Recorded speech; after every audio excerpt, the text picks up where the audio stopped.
बाबा बोले सीताराम दास जी महाराज, पहले गुरु की पूजा करके फिर इष्ट की पूजा शुरू करें। जो पूजन सामग्री है उसमें से 2 पुष्प उठाए, पहले गुरुदेव को अर्पित किए और साष्टांग प्रणाम किया और फिर इष्ट पूजा की। चंदन आदि जो अन्य सामग्री है वो गुरुदेव को प्रसन्नता होगी जब श्यामा श्याम को अर्पित करोगे। लेकिन पहली पूजा गुरुदेव की, जब हम पूजा करने के लिए बैठे तो पहले 2 पुष्प गुरुदेव के चरणों में अर्पित करके साष्टांग प्रणाम, फिर उनसे अनुमति लेकर के श्री जी की सेवा प्रारंभ करें। यदि पहले गुरु को प्रणाम और वंदना और पुष्प अर्पित नहीं किए तो गुरु पूजाम बिना देवी इष्ट पूजाम करोति मंत्रस्य तस्य तेजांसी हरते भैरव स्वयं। भगवान शिव कह रहे हैं, हे देवी, यदि गुरु पूजा ना करके सीधे इष्ट पूजा की जाए तो उसके मंत्र का कभी प्रकाश नहीं होगा। उसमें जो ऐसा पूजन करने वाला है तो गुरु मंत्र का प्रकाश नहीं होगा और जितनी पूजा करेगा उसका प्रभाव सब भैरव हरण कर लेगा। जो भैरव देव हैं वो अपहरण कर लेंगे, उस पूजा का प्रकाश नहीं हो पाएगा। गुरु पूजाम विनानाथ कोटि पुण्यम वृथाव्ययम अतः सर्वजने ख्यातम गुरुणा सिद्धि मापनुयात। गुरु पूजा के बिना करोड़ों प्रकार के पुण्य सब व्यर्थ हो जाते हैं। जो सिद्धि का कारण जानते हैं वो सबसे पहले गुरुदेव की पूजा करते हैं। जैसे आप तीर्थ अवगाहन करने गए तो सबसे पहले गुरु को प्रणाम करो, फिर उस तीर्थ को प्रणाम करके तीर्थ अवगाहन करो। पहले गुरु, हर समय हर क्रिया में, घर से निकलने पहले गुरुदेव को प्रणाम किया। यदि गुरु पूजा ना की जाए तो करोड़ों प्रकार के पुण्य सब व्यर्थ हो जाते हैं। प्रथम गुरु पूजा, गुरु प्रथम पूजा करने पर उसे सिद्धि लाभ होती है। यदा ददाति संतुष्टा प्रसन्नो वरदौ मनुम तदा भक्त्या धनः प्राण गुरुर यत्नेन तोषेत। जब वरदायक गुरुदेव की प्रसन्नता प्राप्त होती है, देखो जगह जगह पर भगवान श्री राम को देखा गया, मर्यादा पुरुषोत्तम है। गुरु ही प्रणाम मन ही मन कीन्हा। जब जा रहे हैं धनुष की तरफ तो प्रगट में प्रणाम करके आज्ञा लेकर जा रहे हैं, और जब वहां धनुष भंग करना है तो उठाकर पहले गुरु की तरफ देखा और गुरु ही प्रणाम मन ही मन कीन्हा, और फिर धनुष भंग कर एक एक कदम पर भगवान श्री राम गुरु की आज्ञा के अनुसार चलते हैं। हमारी हर चेष्टा गुरु को सम्मुख करके होनी चाहिए। जो अपने गुरुदेव को प्रसन्न कर लेता है, संतुष्ट कर लेता है, उसके गुरुदेव सर्व सिद्धि कारण प्राण बन जाते हैं। गुरुदेव प्राण हो गए, अब कौन सी सिद्धि बकाया रह गई। भोग्य भोज्यानि वस्तूनि गुरुवे चा समर्पयेत तच्छेषमिति संचित्य चानुभूयात सुरेश्वरी। हे देवी, सभी भोग, सभी भोज्य वस्तुएं जो गुरुदेव को अर्पण करता है और फिर गुरुदेव की जूठन पाता है, अगर गुरुदेव समीप नहीं है तो उनकी छवि विराजमान करके भाव से गुरुदेव को भोग लगावे और फिर उनका उच्छिष्ट प्रगट मान करके पावे कि मेरे गुरुदेव ने पाया है। इस उच्छिष्ट पान मात्र से समस्त सात्विक वृत्तियां उदय हो जाती हैं। गंधैर मालैश्च चारवंगी पूजयेत सर्वदा गुरुम। हे सुंदरांगी देवी, जो गंध से, माला से, अन्य वस्तुओं से गुरुदेव की पूजा करता है, अगर गुरुदेव प्रगट में नहीं मिलते हैं तो उनकी छवि विराजमान करके ठीक वैसे ही भाव से करो जैसे प्रगट में गुरुदेव की पूजा कर रहे हो। हे देवी, जो व्यक्ति अपने गुरुदेव की निष्कपट भाव से सेवा भक्ति करता है और उनका जूठन पाता है, महाप्रसाद, तो जितने तीर्थ आदि हैं, जितने व्रत आदि हैं, उसको कुछ करने की आवश्यकता नहीं। सब तीर्थों का फल, सब व्रतों का फल गुरु को पूजन करके, उनको भोग लगा के, उनका उच्छिष्ट पाने से प्राप्त हो जाता है। हे देवी, श्रुति कहती है कि भोग मोक्षार्थियों के लिए, ब्रह्मा विष्णु महेश्वर के पदाकांक्षियों के लिए केवल गुरुदेव की भक्ति ही एकमात्र उपाय है, अन्य कोई मार्ग नहीं। गुरु भक्ति के द्वारा असाध्य साधना भी साधित हो जाती है, जो असाध्य साधना है वो भी साधित हो जाती है। जैसे बहुत बड़ा पहाड़ जैसा रुई का ढेर लगा हो तो एक दिया सलाई लगाते ही भस्म हो जाती है, ऐसे ही गुरु सेवक के महान पर्वत जैसे पाप भी क्षण में भस्म हो जाते हैं। जो शिष्य महात्मा गुरुदेव का सेवा शुश्रूषा आज्ञा उनके परायण रहता है तो उसे अन्य कोई साधना नहीं करनी पड़ती, वो केवल गुरु सेवा कृपा कारिणी बन जाती है और वो समस्त सिद्धियों का लाभ प्राप्त कर लेता है। उसके पाप क्षय हो जाते हैं, पुण्य राशि वर्धित होती है, सब काम उसके अलौकिक ढंग से होने लगते हैं, सब काम अलौकिक ढंग से होने लगते हैं, गुरु कृपा ही केवलम। हे देवेश, दुख मलिन पतित तभी तक रहता है जीव जब तक वो गुरुदेव की भक्ति नहीं करता है। यदि गुरुदेव संतुष्ट ना हो तो कितनी भी बड़ी साधना कर लो, ना तो ब्रह्मा सहयोग करेंगे, ना विष्णु सहयोग करेंगे, ना महेश्वर। तभी सेवक जी ने कहा, गुरु सेवा तज करें जे बान, यह है अधर्म यह है सब हानि, कान न रसिकन में रहे, गुरु गोविंद न भेद कराए, संतत सकल सुनो चित लाए, श्री हरिवंश प्रताप जस। गुरुदेव जिस पर संतुष्ट हो जाते हैं तो तीनों देव उस पर संतुष्ट हो जाते हैं, ब्रह्मा विष्णु महादेव, और संपूर्ण मुनि योगी सब संतुष्ट होकर उस पर अनुग्रह करते हैं जिस पर गुरुदेव प्रसन्न होते हैं। समस्त क्रियाओं की सिद्धि का मूल है गुरु प्रसन्नता। अतएव बुद्धिमान पुरुष को चाहिए कि सर्वप्रथम अपने गुरुदेव को प्रसन्न कर ले। बाबा एक एक सेवा का आप जब वर्णन करते हैं तो सुनकर के एक अपार आनंद हमारे हृदय में हो रहा है, एक नवीन उत्साह प्रकट हो रहा है।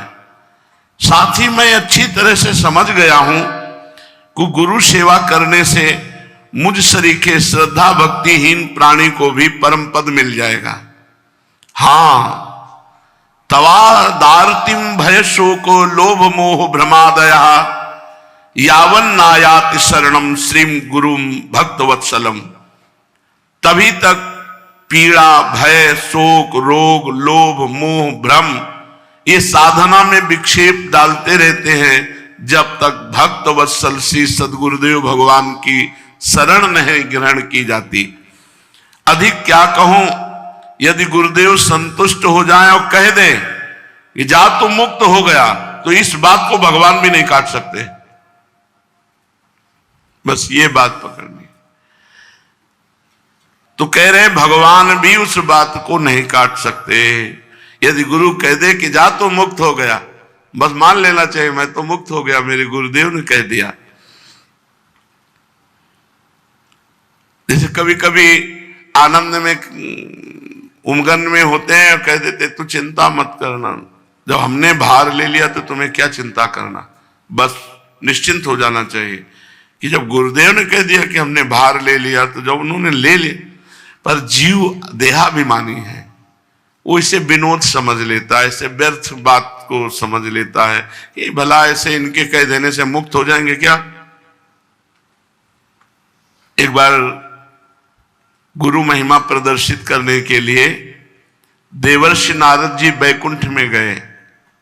ये हमारे पिताश्री के गुरुदेव आते थे, श्री स्वामी शारदाश्रम सरस्वती जी महाराज, वो सुनाते थे, हम बच्चे थे तब सुने थे। तो बैकुंठ में गए, थोड़ी देर बैठे और हटे, विचरण के लिए चल पड़े। तो वहां भगवान के पार्षद जल छिड़क के पोछा लगा रहे थे। किसी कारण से फिर देवर्षि नारद वापस लौट आए, तो उन्होंने देखा जहां हम बैठे थे वहां जल छिड़क के पोछा लगाया जा रहा। तो भगवान से कहा, प्रभु आपका नाम लेते हैं, आपकी शरण में है, तो क्या हम अपवित्र हैं? भगवान ने कहा पार्षदों से पूछो। पार्षदों से पूछा तो पार्षदों ने कहा आपने आज तक गुरु नहीं बनाया, इसलिए आप महान भक्त तो हैं, लेकिन जहां आप बैठोगे तो निगुरा जहां बैठता है वो अपवित्र जगह हो जाती है। तो देवर्षि नारद जी ने भगवान से कहा कि आप ही हमें बताओ, हमारे तो गुरु आप ही हो, आप बताओ हम किसको गुरु वरण करें। तो कहा कल प्रातः काल आंख उठते ही जिस पर पहली दृष्टि पड़ जाए उसी गुरु बना लेना। ठीक, प्रातः काल आंख खुली, जब बाहर निकले पथ में देखा तो बहंगी में दोनों तरफ जल भरे हुए कहार वो जा रहे। तो उन्होंने कहा कि ये तो कहार है, कोई भगत हो तो गुरु बनाए, ये तो कहार है, इनको क्या गुरु बनाना है। और पानी ढो करके दूसरों के घरों में ले जाता है, कोई संत महात्मा होते तो गुरु बनाते। भगवान के पास पुनः गए, भगवान ने कहा गुरु बनाया। उनका प्रभु तो कहार है, तो गुरु की जाति देखी? नहीं प्रभु, वो पानी दूसरों के घर में ले जाते, तो गुरु की क्रिया देखी? जाओ मैं तुम्हें शाप देता हूं, 84 लाख योनियों में भटको। देवर्षि नारद जी घबरा गए, कहा प्रभु अब कैसे मुक्ति हो सकती है, आपके श्रीमुख के वचन तो परम सत्य होते हैं। तो कहा अपने गुरुदेव से पूछो जाके, कहां मिलेंगे? जहां तुम्हें मिले थे, और वो स्वयं भगवान ही कहार बनकर गए, चरणों में लौट गए, भगवान मुझे क्षमा करो, आप हमारे गुरुदेव हैं, मैंने आपको गुरुदेव रूप में वर्ण कर लिया, पर भगवान ने शाप दे दिया, ऐसी ऐसी बात थी। तो उन्होंने 84 से गोल गोल बना दिए जमीन पे, और कहा ऊपर का कपड़ा उतार के लौट जाओ। लौट जाओ, बोले 84 लाख योनियों तुमने पार कर ली, अब तुम्हें 84 लाख योनियों में नहीं जाना पड़ेगा। नारद जी भगवान के पास गए, बोले प्रभु गुरुदेव ने ऐसा बोले, फिर संशय गुरुदेव के वाक्य पर? तुम 84 लाख योनियों से मुक्त हो गए क्योंकि गुरुदेव ने कह दिया। तो यहां शास्त्र में कह रहे कि यदि गुरुदेव भक्त वत्सल कह दे कि जा तुम मुक्त हो गया, तो विश्वास करो भगवान भी इस बात को नहीं काट सकते। यावत् चोपाधि पर्यंतम तावत् शुश्रूयेद गुरुम गुरुवत गुरु भार्याम तत्पुत्रेषु च वर्तनम। जब तक देह रहे तब तक गुरु की आज्ञा में, गुरु की सेवा में रहे। यदि गुरु आज्ञा करे तो गुरु पत्नी, गुरु पुत्र सबकी सेवा में। ऐसा पूर्व के भक्तजन करते रहे। महाभारत उठा लो, चाहे वेद उठा लो, सब जगह गुरु सेवा।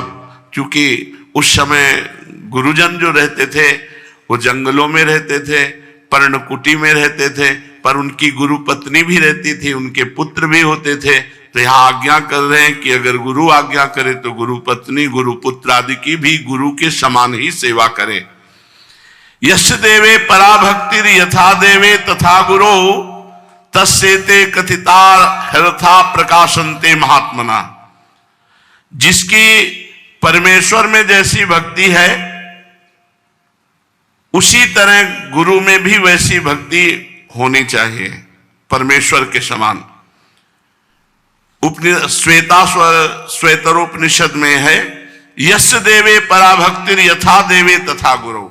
जैसी भगवान में भक्ति है वैसी गुरुदेव के प्रति भगवत भाव होना चाहिए, तभी उसकी बुद्धि शुद्ध होगी और तभी शास्त्र के वाक्य ज्ञान उसके हृदय में प्रकाशित होंगे और गुरु का अनुभव उसके हृदय में स्थित हो जाएगा। शिष्य को समझना चाहिए कि गुरु ही हमारा सृष्टि करता है। हमारे अंदर जो भक्ति की सृष्टि होगी वो गुरुदेव ही करेंगे।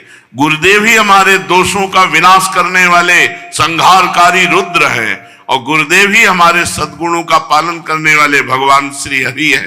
अर्थात सृजन, पालन और संहार तीनों कार्य हमारे गुरुदेव करते हैं। हमारे हृदय में दैवी संपदा का सृजन, भगवत भाव का सृजन और उसका पालन और दुर्गुण दुराचार का विनाश।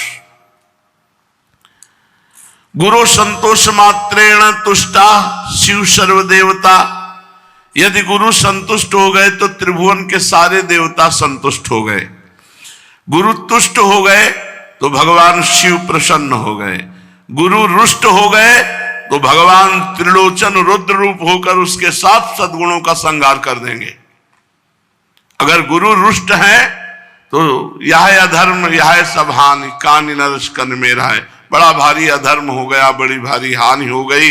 अब रसिकों की सभा में उसका कभी आदर नहीं हो सकता। गुरु तुष्टे शिवस्तुष्टो रुष्टे रुष्ट त्रिलोचना। अगर गुरु नाराज हो गए तो मानो त्रिलोचन रुद्र भगवान उसका सर्वनाश कर देंगे। गुरु पाद रजो यस्तु सुधि मूर्धनि धारयेत सा तीर्थ कोटि फलम 10 गुणम लभेत।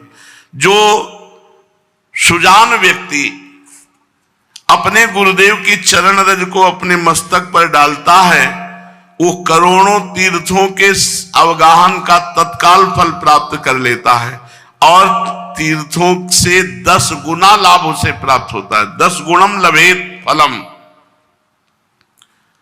शिष्य भक्त ने प्रश्न किया सीताराम दास जी से कि मैं तो महामूर्ख हूं गुरुदेव, अपने गुरुदेव को अभी तक पहचान नहीं पाया, उन्हें मनुष्य ही समझ रहा था और तीर्थ तीर्थ भ्रमण किया।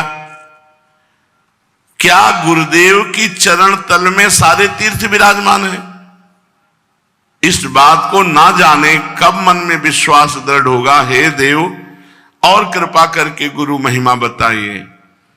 सीताराम दास जी महाराज बोले गुरो पादोदकम यस्तु नित्यम पिबति भक्तितः सार्ध त्रिकोटि तीर्थानाम फलम सा लभते ध्रुवम। जो मनुष्य भक्ति पूर्वक नित्य गुरु का चरणामृत पान करता है वो 3.5 करोड़ तीर्थों का सेवन का फल प्राप्त करता है। धन्य है महाराज, गुरु चरणामृत में इतनी शक्ति। अरे सुनो, त्रिसंध्यम पिबेत यस्तु गुरु पादोदकम सुधि तस्य नास्ति पुनर्जन्म संसारे दुख वर्तमनि। कोई साधन ना हो, केवल 3 बार चरणामृत पीता हो, सुबह दोपहर शाम, बोले वो निश्चित भगवत प्राप्ति कर लेगा। केवल गुरु चरणामृत से विश्वास करो, गुरु चरणामृत 3 बार पीने को मिल रहा है, इतने मात्र में भगवत प्राप्ति हो जाएगी। जो बुद्धिमान शिष्य तीनों संध्या काल में गुरुदेव का चरणामृत पान करता है वो इस मोहपथ रूपी दुख भय संसार में उसका पुनर्जन्म नहीं होता। कितनी बढ़िया सुविधा है भगवत प्राप्ति की। वृंदावन वास, गुरु चरणामृत, गुरु छिष्टामृत, गुरु पादुका का सेवन और गुरु चरणों के आश्रित होकर उनकी आज्ञा का पालन, हो गई भगवत प्राप्ति। भक्त ने पूछा इसमें कोई तपस्या या प्रयत्न नहीं हो, आपने कह दिया पुनर्जन्म नहीं होता। ऐसी बात तो हमने आज तक नहीं सुनी। कंचन को त्यागो, कामनी को त्यागो, ये त्यागो वो त्यागो, ये बातें तो सुना है। केवल 3 बार चरणामृत रोज पीता रहे, भगवत प्राप्ति हो जाएगी, पुनर्जन्म नहीं होगा।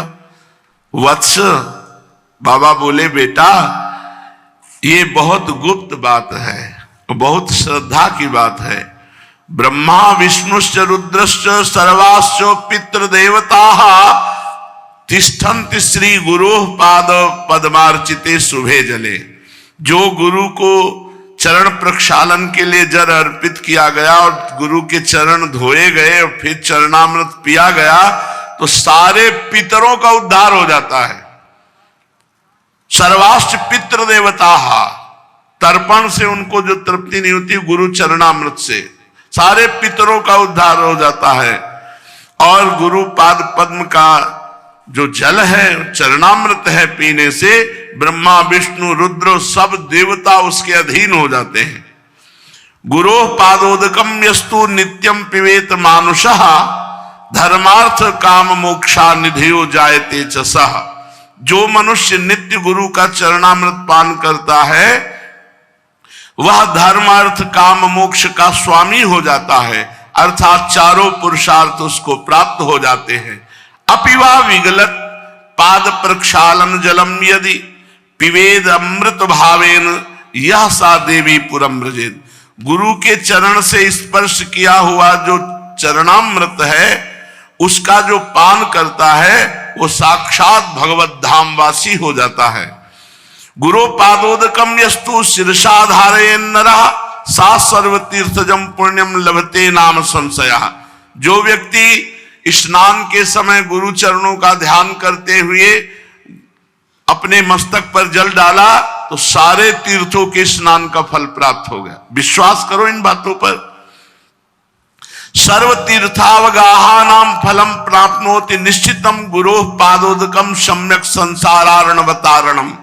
जो गुरु चरणामृत अपने सर पर धारण करता है उसे समस्त तीर्थों के अवगाहन का फल निश्चित ही प्राप्त होता है, क्योंकि गुरु का चरणामृत सम्यक रूप से संसार सागर से उद्धार करने वाला है।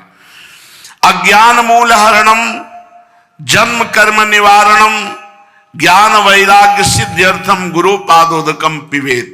जो रोज गुरुदेव का चरणामृत पीता है उसके जन्म मरण का चक्र खत्म हो जाता है, ज्ञान वैराग्य उसका सिद्ध हो जाता है।